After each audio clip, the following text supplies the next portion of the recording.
Washington CNN President Donald Trump is riding into the 2020 campaign on a solid economy. Job creation remains strong, consumer sentiment is up and stocks rose 20% last year. But now, the fast-spreading coronavirus, which has sickened more than 30,000 and killed more than 600 people, is threatening global growth. Supply chains have been disrupted, air travel has slowed, and shipping has taken a hit as Beijing has put entire cities on lockdown. It's hard to know what the impact could be on the U.S. economy. At this point in time, I think the economic impact will be somewhat minimal, said Beth Ann Bovino, the U.S. chief economist at S&P Global. One reason is because the U.S. economy is primarily driven by domestic activity, which accounts for 85% of all economic activity, she said.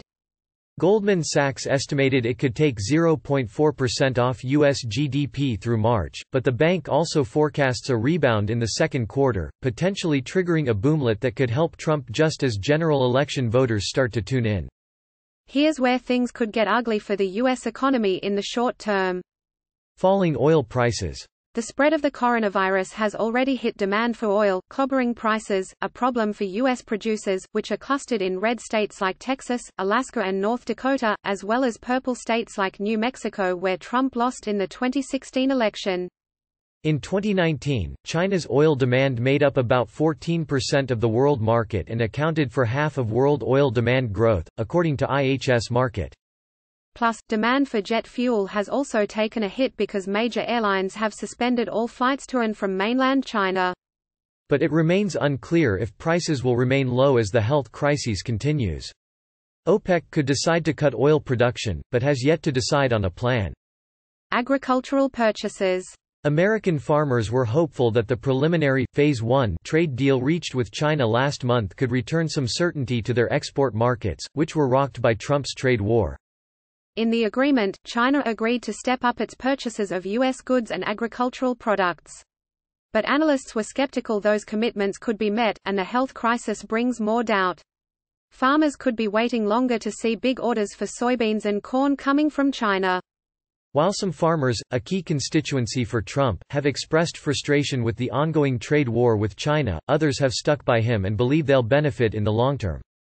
To help them get by in the short term, and to shore up political support, the president drew up two massive aid packages for farmers hurt by the tariffs. Together, they're worth $28 billion, or about double the final cost of the 2009 auto bailout after the financial crisis. Washington officials earlier this week said the outbreak could delay some of those exports. It is true the Phase 1 trade deal, the export boom from that trade deal, will take longer because of the Chinese virus, said Larry Kudlow, Trump's chief economic advisor, in an interview with Fox Business on Tuesday. But, in what could be a sign that Beijing is committed to following through on its commitments, China announced this week that it would have additional tariffs on $75 billion worth of U.S. imports. Supply chain disruption. Factories have shut down across China, creating uncertainty for American companies that rely on Chinese suppliers. It's unclear when those factories will reopen. People are bracing for some supply chain implications and are trying to understand what that's going to be, said Steve Lamar, president of the American Apparel and Footwear Association. The impact is lessened, for now, because factories would have been shut down for a week anyway because of the Lunar New Year. But if shipments of materials end up being delayed, it can have a ripple effect throughout the manufacturing process. For now, Lamar said, most of his members are in a holding pattern. They're worried about keeping their workers healthy and safe. They're also worried about a rumor that disease can be spread through packaging shipped from China. The CDC says there is likely very low risk of that happening. In addition to clothing and footwear, the smartphone and auto industries are heavily reliant on manufacturing in China. Qualcomm, which makes smartphone chips, has already lowered its earnings guidance for next quarter in part due to the virus outbreak in China. General Motors and many other automakers have factories in Wuhan which has been on lockdown since late January.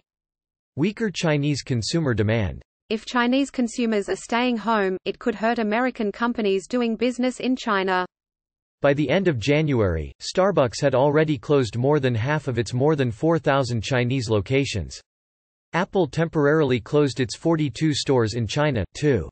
Nike, Adidas, and Capri Holdings, which owns Versace, Jimmy Choo and Michael Kors, have also warned investors that they could take a hit if demand from China slumps.